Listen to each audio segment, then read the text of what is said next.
अबे दो कौड़ी के नौकर, तेरी इतनी हिम्मत कि तूने पापा जी के खाने में चप्पल मारी। तेरे को शर्म ना आई? मेरा घर है, तो मेरे को चप्पल मार रहा है? निकल यहाँ से। साहब मुझे माफ़ कर दीजिए।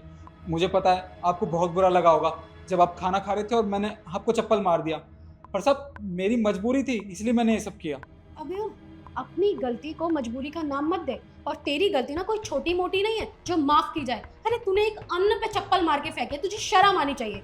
पापा जी आप इसकी बात क्या सुन रहे हैं? इसको यहाँ से धक्के मार के बाहर निकालिए। मेरी बहू बोल रही है ना, निकल अब यहाँ से। एक बार बोल दिया।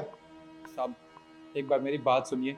देखिए मैंने जो कुछ भी किया उसके पीछे एक राज है। मैं आपको एक बात बताना चाहता हूँ। राज की बात? क्या राज की बात है? अरे तुम जैसे गरीब लोग ना अपनी हरकतों की और अपनी आदतों की वजह से गरीब होते हो। समझ नहीं आता पापा जी ने क्या कहा। निकल यहाँ से, मतलब निकल यहाँ से। तुमने इतनी बड़ी गलती करी है, मेरे पे चप्पल फेंक के मेरे घर से निकल यहाँ से। साहब मैंने आपका नमक खाया है, आप एक बार मेरी बात तो सुन लीजिए। उसके बाद आप मुझे जाने के लिए कहेंगे मैं चला जाऊंगा। हमें तेरी कोई बात नहीं सुननी है। एक बार पापा जी ने कह दिया निकल यहाँ से, मतलब निकल यहाँ से, जा। मेरी बहू ने बोला ना, निकलो यहाँ से।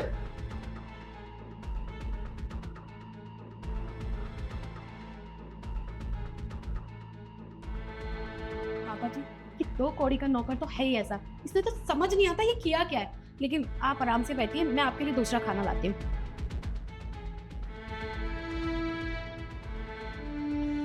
मेरी समझ में नहीं आया, इसने कभी ऐसा नहीं कहा, ऐसी हरकत कभी नहीं करी इसने।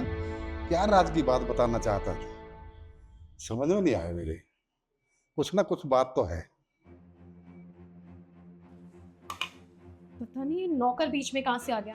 पापा जी खाना खाने ही वाले थे, अच्छा खासा खाना खा लेते और इस दुनिया से चले जाते। पर कोई बात नहीं, नौकर को तो नौकरी से निकाल दिया, अब कौन बचाएगा। दूसरे खाने में अच्छे से जहर मिलाऊंगी।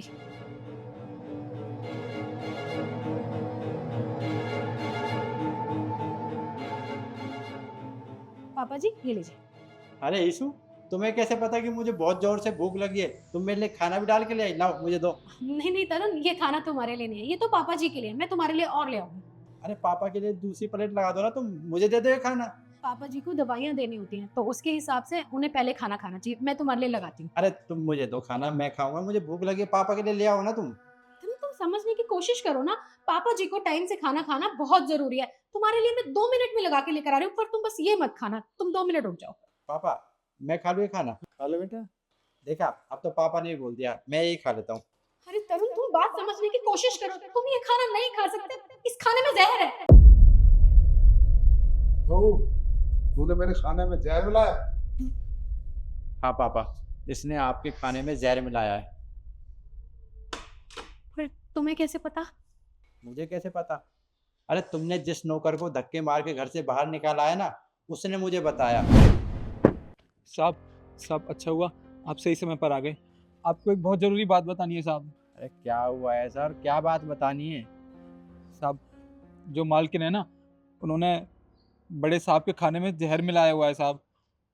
क्या? अरे मेरी बीवी ऐसा क्यों करेगी? साहब मैं सच कह रहा हूँ, मैंने खुद अपनी आंखों से देखा है।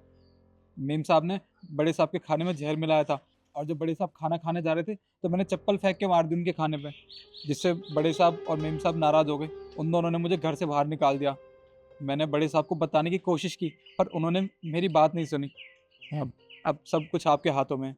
आप बड़े साहब को जाके बचा लीजिए, वरना वरना कुछ भी हो सकता है। तुम सच तो बोल रहे हो ना? जी साहब, मैं अपने बच्चों की कसम खा के कह रहा हूँ। मैंने खुद मेम साहब को ये देखा है करते हुए। ठीक है, लेकिन अगर तुम्हारी बात झूठ निकली ना तो मैं छोड़ूंगा नहीं। जाओ अब। जी। जहर मिलाया है, वो ऐसा क्यों करेगी? देखता हूँ। क्यों किया तुमने ये सब?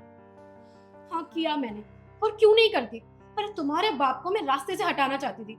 जिस दिन से इस घर में शादी करके आई हूँ ना, अरे मेरा जीना हराम कर दिया है। बहू ये कपड़े नहीं पहने, बहू वो नहीं पहनना, इधर बाहर नहीं जाना, ये नहीं करना, वो नहीं करना। अरे दुखी हो गई हूँ। और तो और सूट पहनो तो सिर पे चुन्नी रखो। मेरे घर में ना ये सब मैंने कभी भी नहीं देखा। अरे इतनी फ्रीडम के साथ रहती थी, जैसे मन करता था वो करती थी। लेकिन इस घर में आके तो मुझे ऐसे बना दिया है जैसे मैं बहू नहीं हूँ, इस घर की नौकरानी हूँ। जो पापा जी ने कहा वो मैं करूंगी। इसलिए हटाना चाहती थी बुड्ढे को रास्ते से।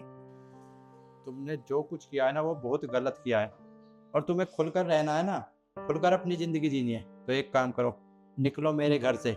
और आज के बाद ना इस घर में तुम्हारे लिए कोई जगह नहीं है, और तुम्हें मैं डिवोर्स देकर रहूंगा। मुझे तुम जैसी पत्नी की कोई जरूरत नहीं है। जो मेरे पिताजी के साथ इस तरीके की हरकत कर सकती है ना, वो किसी के साथ भी ऐसी हरकत कर सकती है। निकल। नहीं तरुण, देखो मैं मानती हूँ मुझसे गलती हुई है, और देखो ना पापा जी ने खाना खाया थोड़ी ना है, बच गए ना, तो प्लीज मुझे माफ कर दो। मैं दोबारा थोड़ी ना जहर मिलाऊंगी, प्लीज मुझे एक मौका दे दो। पापा जी बोलिए ना।